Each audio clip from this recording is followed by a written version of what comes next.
नमस्कार दोस्तों, आप सभी का आदर्श नारी चैनल पर स्वागत है। दोस्तों, आज के इस वीडियो के जरिए मैं आपके साथ भगवान श्री कृष्ण की एक कहानी शेयर करने वाली हूँ जो आपकी सारी दुख चिंताएं दूर कर देगी। दोस्तों, आपको इस कहानी से बहुत कुछ सीखने को मिलने वाला है, इसलिए इस कहानी को अंत तक ध्यान से जरूर सुनिएगा। तो चलिए बिना समय गवाए कहानी की शुरुआत करते हैं। दोस्तों, कहानी की शुरुआत होती है एक बिजनेसमैन से जो अपने बिजनेस को लेकर काफी चिंता किया करता था कि क्या होगा आगे आने वाले कल में और कैसे काम आगे बढ़ेगा और उनके व्यवसाय को उनका बच्चा संभाल पाएगा या नहीं। दोस्तों, उस बिजनेसमैन का एक लड़का भी था जो उनसे काफी बार कहता था कि पापा, आप मुझे हमारे इस बिजनेस को संभालने का एक मौका दीजिए क्योंकि अब मुझे भी बिजनेस करना आ गया है। लेकिन वो व्यक्ति कभी भी अपने बेटे को मौका नहीं देता। दोस्तों, एक दिन उस बिजनेसमैन को दिल का दौरा पड़ जाता है और इसके चलते उसको हॉस्पिटल में भर्ती किया जाता है। जैसे ही ये खबर उनके बेटे को पता चलती है, उनका बेटा दौड़ करके हॉस्पिटल में पहुंचता है। बेटा हॉस्पिटल पहुंचने के बाद ये देखा कि उनके पापा अब एडमिट है और डॉक्टर ने उनसे ये कहा कि आपके पापा अब पहले से थोड़ा ठीक है और धीरे धीरे करके वे अब रिकवर हो जाएंगे। फिर उस लड़के ने अपने एक दोस्त को कॉल करके वहाँ पर बुला लिया। फिर उसका दोस्त वहाँ पर आता है और उससे पूछता है कि क्या हुआ भाई। फिर उस बिजनेसमैन के लड़के ने अपने दोस्त से कहा कि मेरे पापा को दिल का दौरा आया है और उन्हें अस्पताल में एडमिट किया हुआ है। इसके बाद उस बिजनेसमैन का लड़का अपने दोस्त से कहता है कि चलना जरा बाहर चल के आते हैं, बहुत देर हो गई है इधर। और फिर वो दोनों अस्पताल से बाहर चले गए। जब वो दोनों अस्पताल से बाहर निकले तब उनको एक आइसक्रीम वाला दिखाई देता है। फिर उस बिजनेसमैन के लड़के ने अपने दोस्त से कहा कि भाई आ जाओ, आइसक्रीम खाते हैं। ये बात सुनकर उसका दोस्त थोड़ा चौंकता है और मन ही मन कहता है कि अरे ये क्या पागलपन है, पापा अंदर भर्ती है और ये यहाँ पर आइसक्रीम खाने की सोच रहा है। फिर उन दोनों ने आइसक्रीम खरीद ली और वे दोनों आइसक्रीम खाने लगे। लेकिन उसका जो दोस्त था उनसे ये रहा नहीं गया और उसने अपने दोस्त से पूछ ही लिया कि भाई, मुझे समझ नहीं आ रहा है कि तुम्हारे बिजनेस का आगे क्या होगा और तुम्हारे पापा की तबीयत भी ठीक नहीं है और तू यहाँ पर आइसक्रीम खा रहा है, मुझे कुछ समझ में ही नहीं आ रहा है। फिर वो जो बिजनेसमैन का लड़का था उसने जो बात कही उससे आप ध्यान से जरूर सुनिएगा।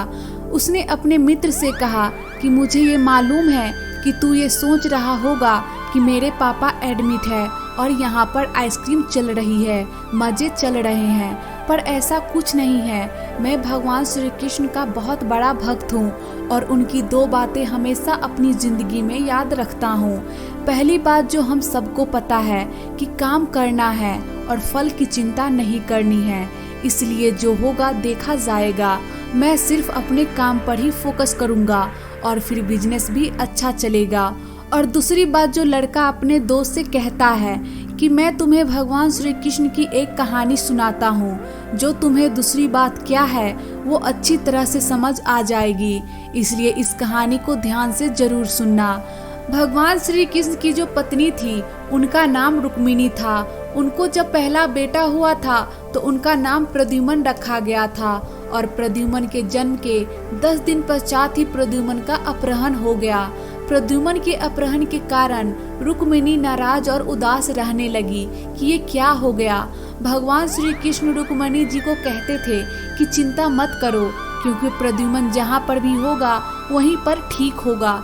लेकिन इतना समझाने के बावजूद भी रुक्मिणी अपने बच्चे की चिंता में उदास और निराश रहती थी और इस तरह चिंता करते करते रुक्मिणी जी को 18 साल बीत गए। 18 साल के बाद जब द्वारिका में प्रद्युम्न की वापसी हुई और जब प्रद्युम्न द्वारिका में वापस आए तो उनके साथ उनकी पत्नी मायावती भी थी। अब समस्या ये थी कि मायावती की उम्र प्रद्युम्न से 20 साल ज्यादा थी। वहाँ रुक्मिणी जी पहले तो खुश हुई कि बच्चा वापस आ गया और फिर से दुखी भी हो गई कि अपने से बड़ी लड़की से शादी कर ली। रुक्मिणी जी फिर से भगवान कृष्ण से जाकर कहने लगी कि हे प्रभु, ये क्या हो गया। फिर भगवान श्री कृष्ण ने रुक्मिणी जी से कहा कि जो हो गया है उसको स्वीकार कर लो और आगे बढ़ो और चिंता मत करो।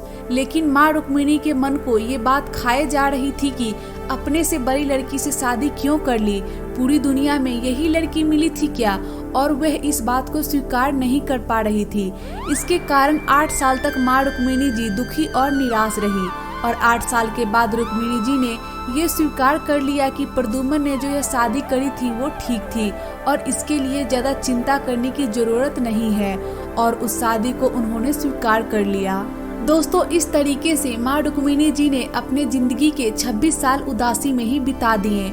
इस कहानी को खत्म करते हुए वो लड़का अपने दोस्त से बोला कि मैंने अब स्वीकार करना सीख लिया हुआ हूँ, क्योंकि भगवान श्री कृष्ण जी कहते हैं कि जो हो रहा है उसे स्वीकार कर लो, जिंदगी अपने आप सहज हो जाएगी। दोस्तों, ये छोटी सी कहानी जो हमें 2 बड़ी बातें सिखाती हैं, यही बातें मैं आप सबसे शेयर करना चाहती थी कि हमारी जिंदगी में जो कुछ भी घटता है उसे स्वीकार करना सीख लीजिए और फिर जिंदगी अपने आप आसान हो जाएगी। हमारे नियंत्रण में जितने भी चीजें होंगी उन चीजों पर तो हमें जरूर नियंत्रण रखना चाहिए, लेकिन जो चीजें हमारे नियंत्रण से बाहर है उन चीजों को हमें स्वीकार कर लेना चाहिए। अगर हमने स्वीकार नहीं किया तो हमें भी माँ रुक्मिणी की तरह ही बहुत सालों तक अपने कीमती समय को उदासी में ही बिता देंगे। दोस्तों, आज के ये भगवान श्री कृष्ण की कहानी आपको कैसी लगी और आपको इस कहानी से क्या क्या सीखने को मिला, ये हमें नीचे कमेंट बॉक्स में कमेंट करके जरूर बताएं। साथ ही अगर ये कहानी आपको पसंद आई होगी तो एक लाइक करके अपने दोस्त के साथ जरूर शेयर कीजिएगा, और हाँ, चैनल को सब्सक्राइब करना बिल्कुल मत भूलिएगा। कहानी को लास्ट तक सुनने के लिए आपका धन्यवाद। आज के लिए इतना ही, मिलते हैं नेक्स्ट वीडियो में, तब तक के लिए जय श्री कृष्ण, राधे राधे।